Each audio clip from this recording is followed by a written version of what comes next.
I was facilitating session 3 of the Compassionate Mind training course last week, and we were talking about the compassionate self taking compassionate action in response to suffering in others or ourselves.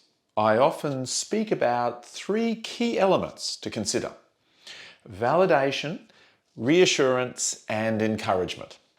But someone in the group mentioned the importance of affirmation and self-affirmation. And I thought, that's brilliant. So here are some thoughts and practical ways to explore and affirm strengths in others and ourselves as we cultivate compassion and self-compassion and work to alleviate and prevent suffering.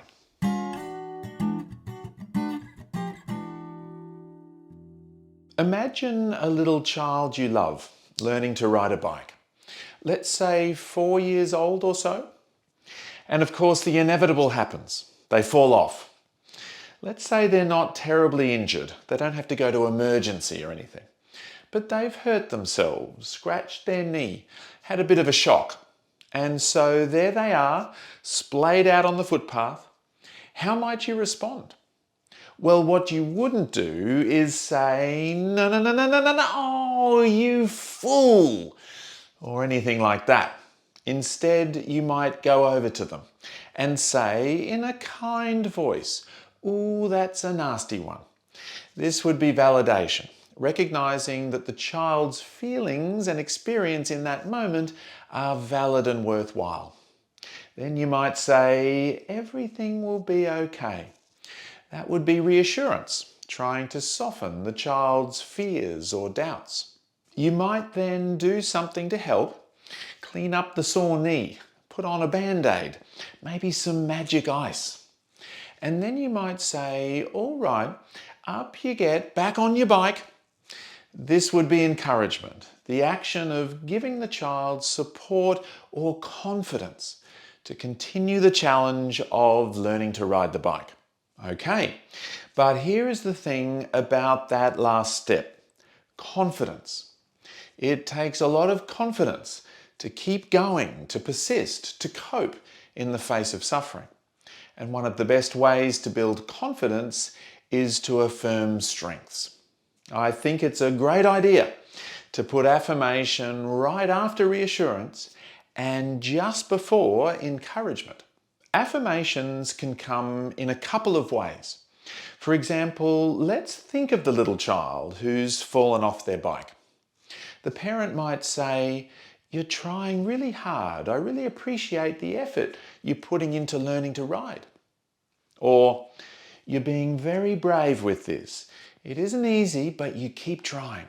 Notice these are you statements in which we put into words the strengths or qualities of the other person to affirm them and to help build confidence.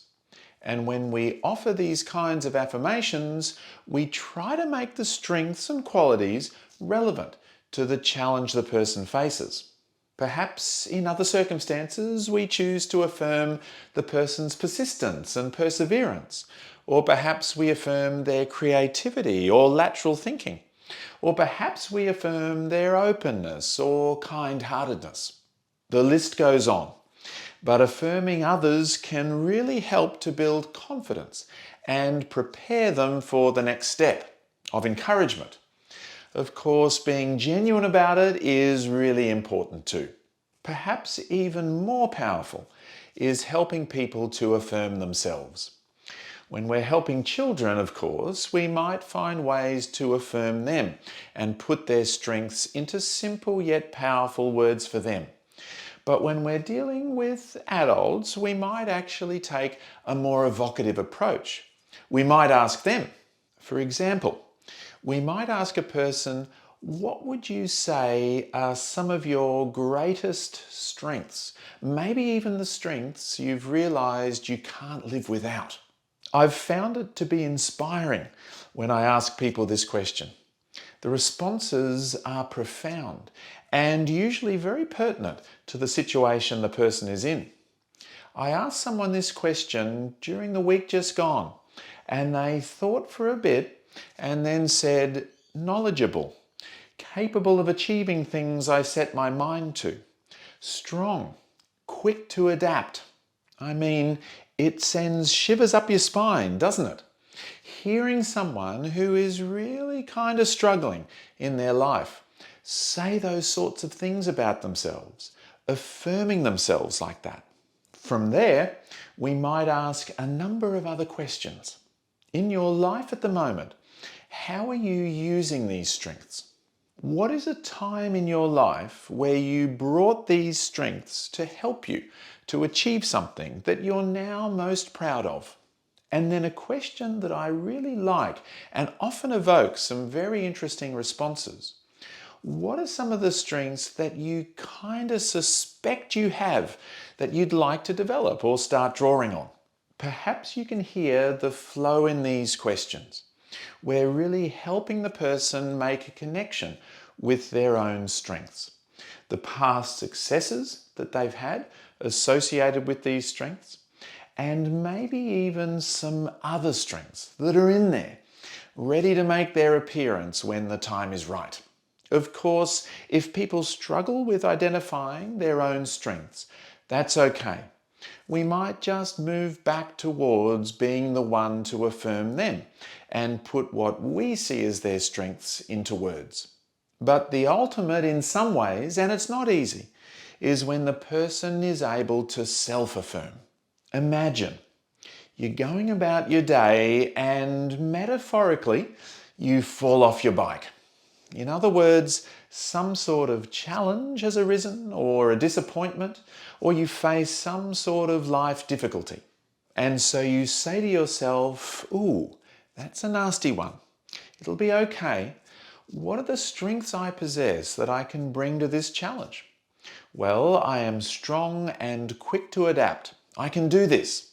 All right, let's keep going. Back on the bike. Validation, reassurance, affirmation, and encouragement.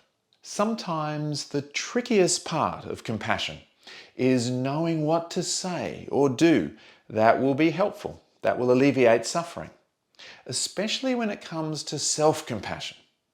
But see if you can try these 4 steps, adding in affirmation and self-affirmation to help build confidence and move smoothly to encouragement, and ultimately taking helpful action.